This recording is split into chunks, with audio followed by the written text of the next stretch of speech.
जंगल twin.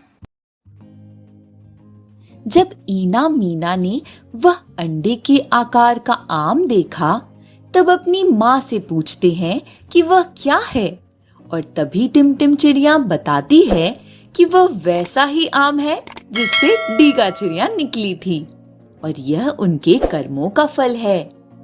तभी दोनों बच्चे अपनी माँ से पूछते हैं, माँ, क्या हमें दूसरी टीका मिलेगी?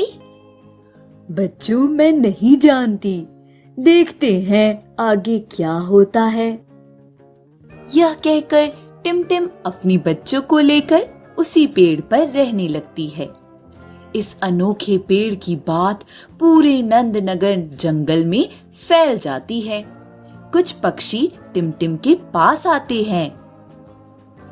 तुम जिस पेड़ पर रह रही हो इतना हरा भरा कैसे है, जबकि पूरा जंगल सूखा पड़ गया है? तुम्हें तो पता है उल्लू दादा की अब उम्र हो गई है और हम सब उनका परिवार हैं। हम घर की तलाश में कितनी दूर तक उड़ पाएंगे? जी, सही कहा आपने। तो बताइए, मैं आपकी कैसे मदद कर सकती हूँ? हम चाहते हैं कि हम भी इस पेड़ पर रहें, क्योंकि इस पेड़ के अलावा हमें कोई और पेड़ नहीं दिख रहा जहां हम घर बना सकें। टिमटिम सहमति जताती है और उसी दिन से सारे पक्षी उस पेड़ पे रहने लगते हैं। टिमटिम के बच्चे अपनी मम्मी से पूछते हैं, माँ, क्या अब सभी लोग हमारे साथ रहेंगे? हाँ बच्चों, सभी हमारे साथ रहेंगे, इसलिए सबसे अच्छे से व्यवहार करना। किसी को कुछ चाहिए तो तुम उनकी मदद करना, क्योंकि वह इस पेड़ में अभी अभी आए हैं ना। जी माँ। उसी दिन से सभी बच्चे अपने पड़ोसियों की मदद करते थे और सभी एक साथ रहते थे। पूरा जंगल सूखा पड़ गया था, इसलिए सभी पक्षी उसी पेड़ पर फले आम को अपना भोजन बना लिए थे।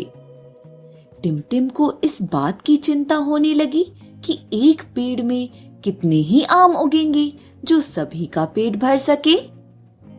टिमटिम अपने मन में सोचती है, यदि ऐसा चलता रहा तो मैं अपने बच्चों को क्या खिलाऊंगी, और मैं इन्हें लेकर दूर तक उड़ भी नहीं सकती। तब भी देखते हैं, जो होगा सो होगा। यह सोचकर टिमटिम काम के लिए बाहर उड़ जाती है। घर में बच्चे अकेले हैं। कुछ समय बाद उन्हें भूख लगने लगती है। मीना भैया, मुझे बहुत भूख लग रही है। हाँ छोटू, मुझे भी भूख लग रही है, पर माँ तो है नहीं। चलो एक काम करते हैं, हम दोनों बाहर उड़ जाते हैं और हमारे पेड़ में ही लगे आम खा लेते हैं। तभी दोनों बच्चे बाहर उड़ जाते हैं और पेड़ पर आम ढूंढने लगते हैं। वह पूरा पेड़ ढूंढ लेते हैं, मगर उन्हें एक भी आम नहीं दिखता।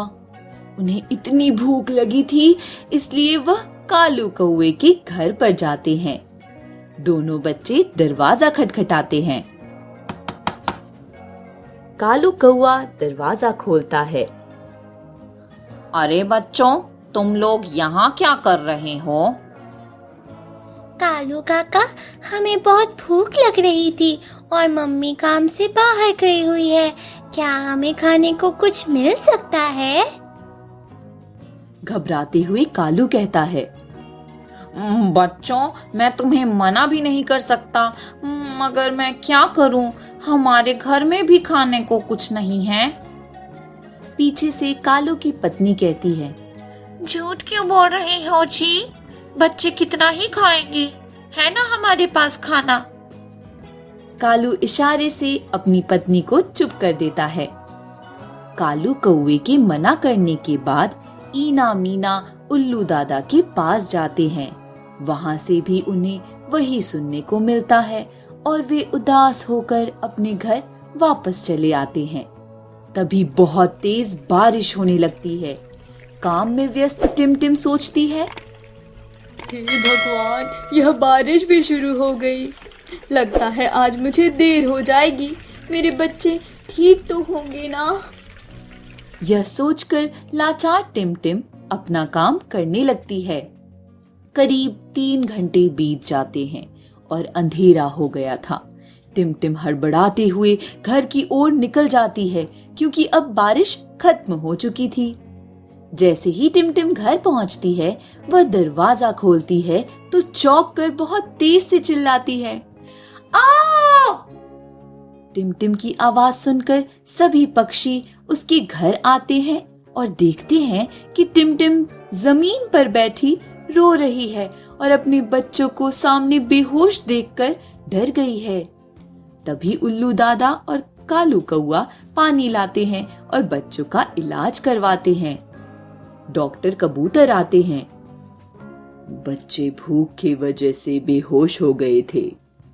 यह कहकर बच्चों को खाना खिलाया जाता है। टिमटिम बाकी पक्षियों से पूछती है, आज क्या आपने मेरे बच्चों को देखा? वे घर से बाहर निकले थे क्या? सभी पक्षी मना कर देते हैं और टिमटिम अपने बच्चों का ख्याल रखने लगती है। जब बच्चों की नींद खुलती है तब वह अपनी माँ से कहते हैं, माँ, हमें भूख लग रही है। सुबह भी हमें बहुत भूख लग रही थी और हम खाना मांगने कालू कौवा और उल्लू दादा के पास गए थे। सबने हमें मना कर दिया और हम घर वापस लौट गए। टिमटिम अपने बच्चों को ऐसे देखकर रोने लगती है। उसे इस बात का बुरा लगता है कि जब उन्हें उसकी मदद की जरूरत थी तब वह बिना कुछ कहे उनकी मदद की थी, मगर आज जब उनकी जरूरत थी तब उन्होंने इनकार कर दिया। वह अब किसी के भरोसे नहीं रह सकती। टिमटिम अपने बच्चों से कहती है, बच्चों, मैं अभी खाना कहीं से नहीं ला सकती। मेरे साथ चलो, हम कहीं और से खाना ले आते हैं। टिमटिम अपने बच्चों को साथ लेकर घर से बाहर निकल जाती है। कई दूर तक उड़ने के बावजूद उन्हें कहीं खाना नहीं मिलता। तभी बहुत तेज बारिश होने लगती है, जिससे बचने के लिए वे तीनों उसी गुफा के अंदर चले जाते हैं। बारिश का इंतजार करते करते ईना मीना वहीं पर सो जाते हैं। टिमटिम उनको देखते हुए कहती है, मुझे माफ करना बच्चों, तुम सब भूखे हो मगर मैं कुछ नहीं कर पा रही। मुझे तो अब तक पता ही नहीं चला कि उस आम का मैं क्या करूंगी। यह कह रही थी कि पीछे से कोई चिड़िया आकर कहती है, आप यहाँ क्या कर रही हैं? टिमटिम पीछे मुड़कर देखती है तो उसके सामने डिगा चिड़िया दिखाई देती है। टिमटिम की आंखों में आंसू आ जाते हैं और वो कहती है, डिगा, तुम कैसी हो और तुम यहाँ क्या कर रही हो? मैं यहीं पर रहती हूँ। आप यहाँ क्या कर रही हैं? क्या ये ईना मीना है? टिमटिम सारी बातें बताती है और मदद मांगने लगती है। मैं जानती थी यही होगा। वह आम कोई मामूली आम नहीं है। आप चिंता मत करिए। वह आम सब देखता है जो आपके साथ होगा, और वह आम उन्हें दंड भी देगा जो आपके अच्छाई का फायदा उठाएंगे। आपको चिंता करने की जरूरत नहीं है। वह आम किसी को नहीं दिखेगा, मगर अब वहां आपके अलावा कोई नहीं रहेगा। टिमटिम को कुछ समझ नहीं आता और वह डिगा के कहने पर वापस अपने घर चली जाती है। दूसरे दिन ही वह देखती है कि उल्लू दादा की तबीयत बहुत खराब हो गई है और दूसरी तरफ कालू कौआ की पत्नी ने कौए को तलाक दे दिया। वह समझ जाती है कि डिगा क्या कहना चाहती थी, मगर उसे यह सब सही नहीं लगता।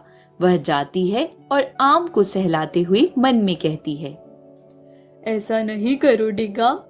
यदि यह उपहार मेरा है तो मैं इसे लौटाती हूँ। मैं बाकी पक्षियों के जैसे रहना चाहती हूँ। मुझे कुछ भी फायदा नहीं उठाना। मैं अपने परिवार को ऐसे नहीं देख सकती, इसलिए मैं चाहती हूँ यह उपहार यहीं खत्म हो जाए। जैसे ही टिमटिम यह कहती है, आम से तेज रोशनी निकलती है जिससे टिमटिम नीचे गिर जाती है और वह देखती है कि आम भस्म हो गया।